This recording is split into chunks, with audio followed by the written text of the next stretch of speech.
To support this channel, please become a monthly donor on Subscribestar or check out the sponsor link in the video description for 15% off on all CBD products.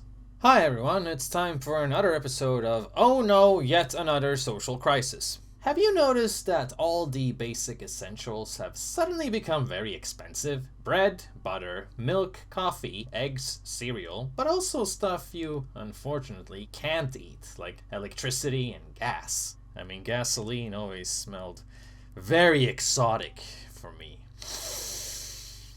But that's a topic for a different video.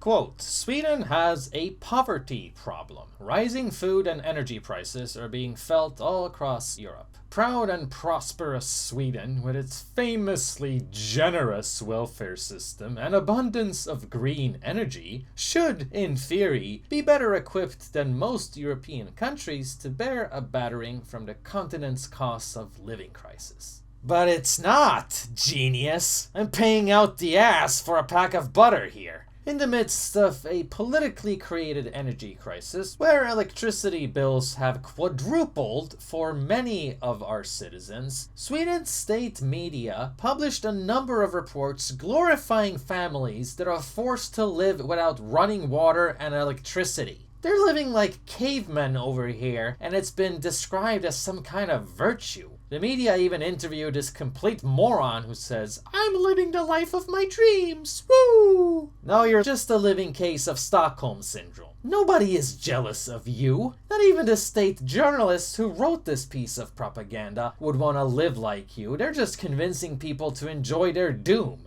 And I'm sure you've missed my video on the insane electricity bills our country is suffering, so just click in the upper right corner to see that one, and make sure you use my newsletter instead of YouTube notifications that never work. Article continues, quote, in terms of GDP per capita, Sweden is the EU's 5th richest member state. Natural gas accounts for only 2% of its energy, insulating it from the worst economic ravages of Russia's war on Ukraine. Poverty is far below the European average, but fast rising electricity bills and surging food price inflation is taking their toll here as everywhere else. End of quote. Well, what I find interesting is how liberal Western elites made their nations dependent on the very same countries they virtue signaled against the hardest. I mean, who figured that equation was gonna work out? President Trump confirmed Europe's worst pre-summit fears by using the NATO stage to criticize allies, blasting Germany over a natural gas pipeline deal with Russia. Germany is a captive of Russia because they got rid of their coal plants, they got rid of their nuclear. They're getting so much of the oil and gas from Russia. I think it's something that NATO has to look at. I think it's very inappropriate when Germany makes a massive oil and gas deal with Russia, where you're supposed to be guarding against Russia, and Germany goes out and pays billions and billions of dollars a year to Russia. We are stronger together than apart. But how can you be together when a country is getting its energy from the person you want protection against? And the former chancellor of Germany is the head of the pipeline company that's supplying the gas. Ultimately, Germany will have almost 70% of their country controlled by Russia with natural gas. So you tell me, is that appropriate? I mean, Germany will become totally dependent on Russian energy if it does not immediately change course. That is why we congratulate European states such as Poland for leading the construction of a Baltic pipeline so that nations are not dependent on Russia. Yep, that's right. Germans actually laughed at Trump when he warned them of what they're suffering through right now. Globalists who want to abolish nation states really can't get around the problem of wanting that while making yourself dependent on the worst possible nation states. In addition to liberal democracies making themselves way too dependent on Russia for import of oil and gas, China is another commercial ally who still uses coal mines and can easily be considered a modern version of Nazi Germany given all their concentration camps. Yet everything we own has "Made in China" printed on it, so now we're supposed to live with climate-friendly, less freedom, and lower living standard to make the world a better place. Germany, thus, being yet another progressive shithole country, just like Sweden, with the same poverty/energy issues that Sweden is going through, where its citizens are becoming increasingly poorer while basic commodities are increasingly expensive.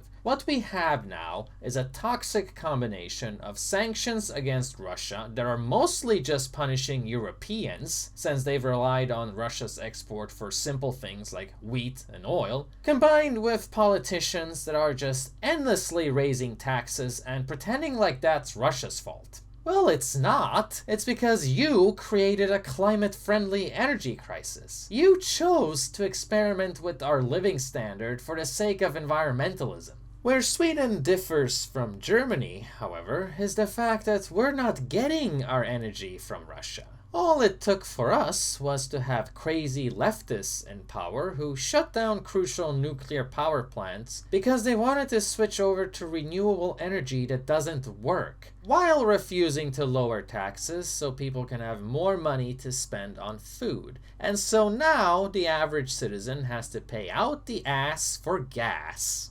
Yeah, that rhymed.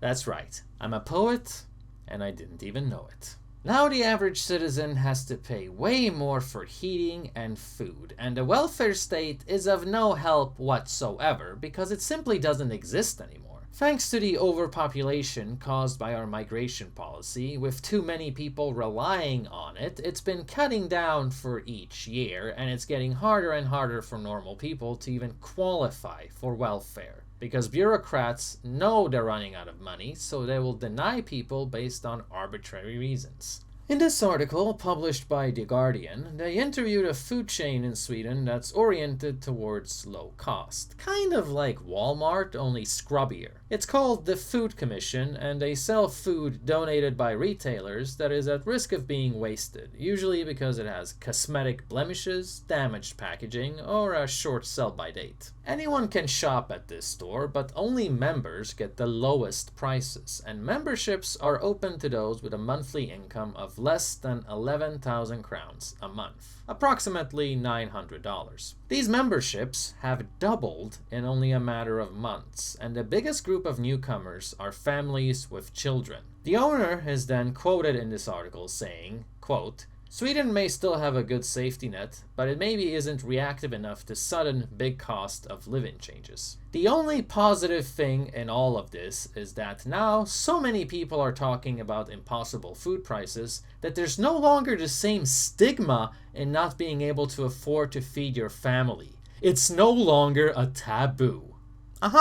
Right. So we're all becoming poor as shit nowadays. And yay, that's a good thing? Sorry I missed the memo, but yikes, talk about assimilated immigrant thinking here. This sounds like a Swede trapped in a burning building. I'm sorry if I have a hard time seeing the positive aspects of poverty. Objectively speaking, don't you think we'd be able to afford more things if we weren't getting taxed out of the anal sphincter? I mean, I just made a video about how Sweden is using our taxes for a never-ending list of insanity, including funding the rewriting of Wikipedia into an LGBT perspective. Oh, and tax-funded drag queen hypersexual storytime readings to children at the public library. Tax-funded, of course. That's what my taxes are going to. Anything but regular people, it seems. Regular people and basic infrastructure is suffering while this is happening.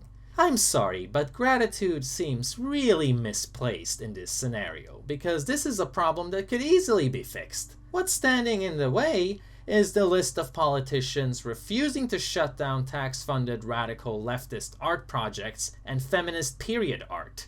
Also, don't you think electricity and gas would be cheaper if they hadn't shut down those crucial nuclear power plants on behalf of the environment? These damn pagans just don't know when to quit, do they? Now they're ruining our lives over Mother Nature's cunt. Don't you think crucial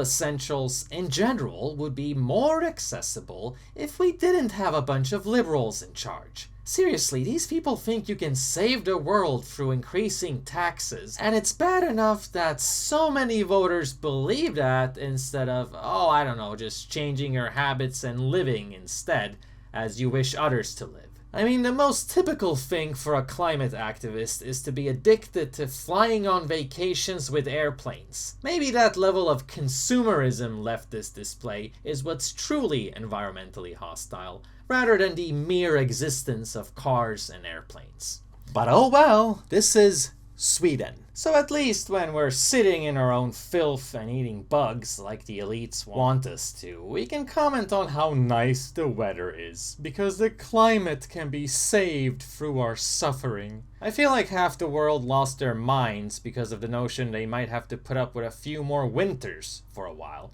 before the climate changes back to normal. Because that stuff is periodical anyway. Look it up. It's amazing how many people talk about climate change as a permanent thing, while talking about change, not mentioning that change in question goes back and forth.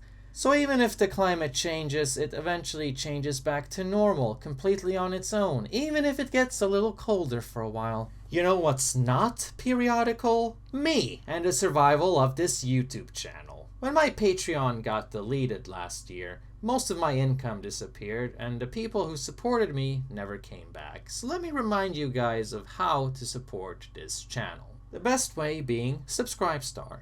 Only $1 a month makes all the difference for me, since it means maybe I can afford butter! Yay! Links are in the video description. If you donate, you can also join my Discord channel, and I really recommend that you subscribe to me through the newsletter on my official website, instead of relying on YouTube notifications that never work anyway. And it's sponsor time. CannabisLight.se, the finest quality CBD products in Northern Europe. EU-regulated, non-psychoactive hemp oil, as well as buds and muscle recovery cream for the athletes. No THC, 100% legal, and you get 15% off on all products if you use the code ARIBLATTE. I personally endorse this company due to the high quality of their products. I know the people involved, they're very serious, very knowledgeable, and they know what they're doing. Make this your regular CBD provider, and you'll know what you're doing as well.